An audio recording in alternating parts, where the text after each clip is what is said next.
Imagine this. You're trying to enjoy your life, but your mind keeps drifting back to something that happened years ago.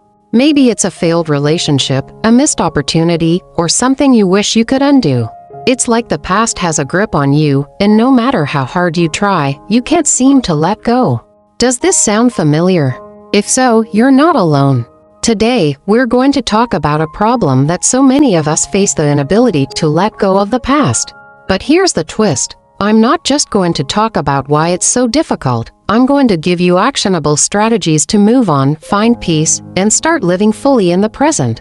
If you're ready to break free from the chains of your past, stay with me, because we're diving deep into the psychology of it all and how you can change the way you think and feel. When we talk about letting go of the past, it's not as simple as flipping a switch. The truth is, our brains are wired to cling to what's familiar, especially when it comes to emotional experiences. This is deeply rooted in human psychology. Our memories, especially painful ones, are like emotional magnets. Our brains replay them again and again because they represent unresolved emotional experiences. It's like holding onto a thorn in your side, thinking that if you keep holding on, eventually, it won't hurt anymore. But the opposite happens. The pain gets worse. There's also something called cognitive dissonance, the discomfort we feel when our reality doesn't match our beliefs or expectations. Maybe you feel like you failed, or you weren't good enough in the past, and your brain keeps replaying those moments to help you make sense of them. But here's the thing: reliving the past doesn't change it. It just keeps you stuck there, over and over. And let's not forget about rumination, a term that simply means constantly thinking about the same thing. The more you ruminate, the deeper the grooves in your mind become. Those grooves make it harder to break free from the past because you've trained your brain to fixate on it.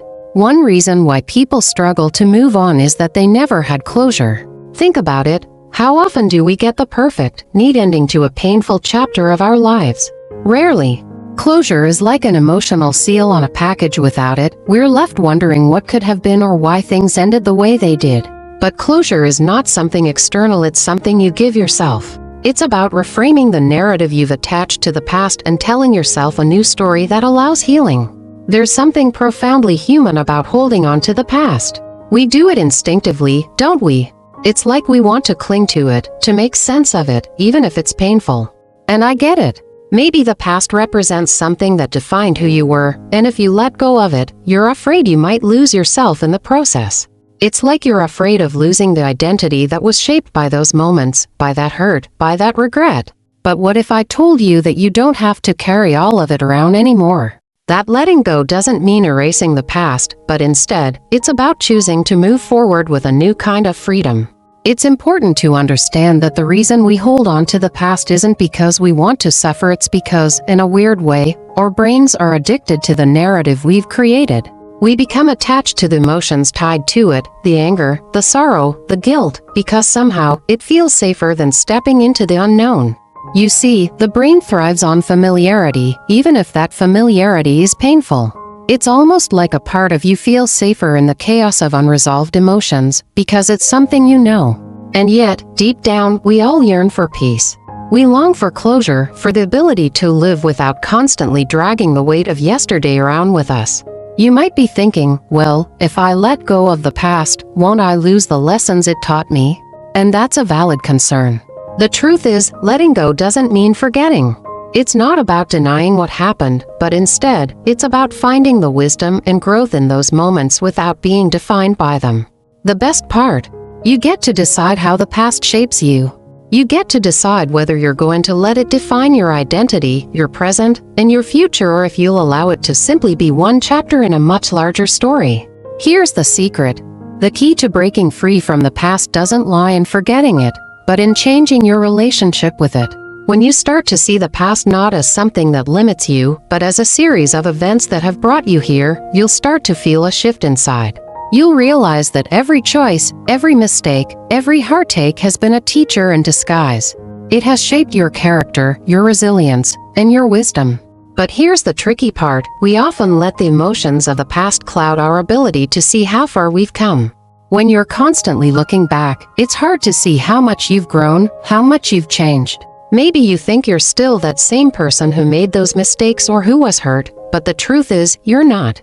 You've learned, you've adapted, you've evolved. Each moment, each choice has led you to become who you are today, someone far stronger than you may even realize. But how do you let go when it feels like there's so much to process, so much unresolved pain? The answer lies in giving yourself permission to feel. We tend to bury our feelings, don't we? Especially the difficult ones. We push them down, we avoid them, because feeling them means confronting the raw truth of our vulnerability. But it's only by allowing ourselves to truly feel what we've been through that we can begin to heal. The pain isn't going to go away by ignoring it, it will only fester and continue to haunt you. It's like holding your breath underwater. The longer you hold it, the more difficult it becomes to stay submerged. Let yourself breathe. Let yourself feel. Let yourself mourn, if you need to. You see, healing is a process, and it requires patience, kindness, and self-compassion. And that leads me to something incredibly important: self-compassion. If you're holding on to the past because you feel like you were wronged, or because you're angry at yourself for your own mistakes, it's time to practice a little kindness toward yourself. You did the best you could at the time. That's all any of us can do. We don't have to be perfect, and we certainly don't have to be hard on ourselves when we've fallen short of our own expectations. Self-compassion isn't about excusing bad behavior, it's about treating yourself with the same understanding and care that you would offer a loved one. It's about saying, yes, that happened. Yes, it hurt. But I am worthy of love, of peace, and of moving forward. When you begin to treat yourself with compassion, you start to unlock a deeper level of healing. But perhaps, the most powerful way to let go of the past is to reclaim your future. We can spend so much time looking in the rearview mirror, replaying every event over and over, that we forget there's an entire open road ahead of us. What if you stopped worrying about the bumps in the road behind you and started looking at the horizon in front of you? The future is full of possibility, and you hold the key to it.